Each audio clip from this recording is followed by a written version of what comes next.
Pupunta nga pala kami ngayon sa ospital dahil nga papainjikan ko itong anak ko para sa anti-rabies. Paano ba naman kasi pinaglalaroan nila yung pusa. Ayan tuloy nakalmot at ang malala pa dyan guys is namatay yung pusang nakakalmot sa kanya. Dati kasi guys pag nakakalmot siya ng pusa is hinugasan lang namin and nilalagyan lang namin ng bawang. At inoobserbahan lang namin yung pusa kung ano nang nangyayari. At kung may nag-ibaba sa health ng pusa na yun. At syempre sabay na din ng pag-observe ng anak ko. Ngayon nga wala nang mangyayaring observation dahil nga namatay na yung pusa. Sobra akong kinabahan kaya kailangan niyang ma-injikan agad. Maaga nga ako ngayon nagising dahil nga maaga din kaming pupunta ng hospital. Mahaba kasi lagi yung pila doon kaya kailangan maaga ka din pumunta kung gusto mo matapos agad. Sa hospital nga kami pupunta dahil nga libre lang yung pagpa-inject ng anti-rabies doon. Doon nga ako lagi nagpapa-inject pag nakakagat itong mga anak ko. Kaya sanay na din ako sa mahabang pila at maagang gumising pag may lakad ako. Pangalawang bisis na nga itong panganay ko ma-injectan ng anti-rabies dahil 2 years ago is nakagat din siya ng aso namin. Pagkatapos ko nga punas dito sa mga mesa namin at isalansan yung mga pinangugasan ng kapatid ko ay tinimplahan ko na yung asawa at mga anak ko. Pagkatapos ko magtimpla ay ginising ko na dito yung anak kong panganay. Ang hirap nga nitong gisingin dahil nga napuyat to kagabi. Paano ba naman kasi nandito yung mga pinsan niya, panay laro at cellphone kahit anong oras na. Pagkalipas nga ng ilang minuto ay nagising din siya sa wakas. Kaso nga lang umiiyak habang lumalabas ng kwarto namin. Sinunod ko ang ginawa ay niligpit ko muna yung hinigaan namin at hinayaan ko lang muna matulog yung bunso ko. Pagkatapos ko nga magligpit ay nagkape na ako at naligo na din. Hindi ko na nga pinaliguan yung anak ko kasi nga naglinis naman yung kagabi ng katawan niya. Binihisan ko na nga lang at saka pinaalmusal. After 100 years is natapos din kami mag-ready. Hindi, ang tagal naman ng 100 years. Minutes lang, ganon, charis. Nagpahatid na nga lang ako sa asawa ko dahil nga mamaya pa naman yung pasok niya, mga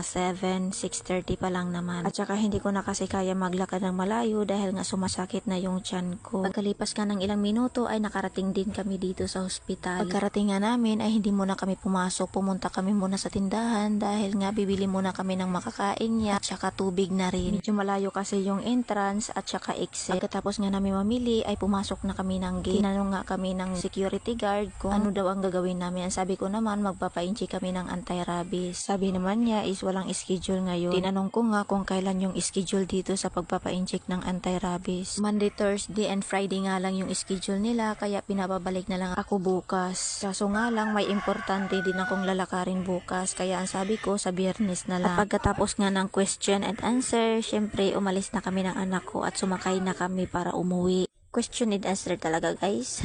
Ano yun, Miss Universe? Wow! Pagka uwi ko nga ng bahay ay napahinga muna ako sandali kasi nga sobrang init at nakakapagod din maglakad. Kasi maya-maya nga lang ay pupuntahan ko yung anak ko doon sa tinatrabaho ng asawa ko. Naglakad na nga lang kami ng anak ko dahil wala naman ditong pumapasok na tricycle or whatever. Makakasakay ka nga lang dito kung special na tricycle yung sasakyan mo or magpapa-special ka, ganon. May kamahalan nga kaya nilakad na lang namin ng anak ko. So paano ba yan guys? Hanggang dito na lang. See you the part 2 of my vlog.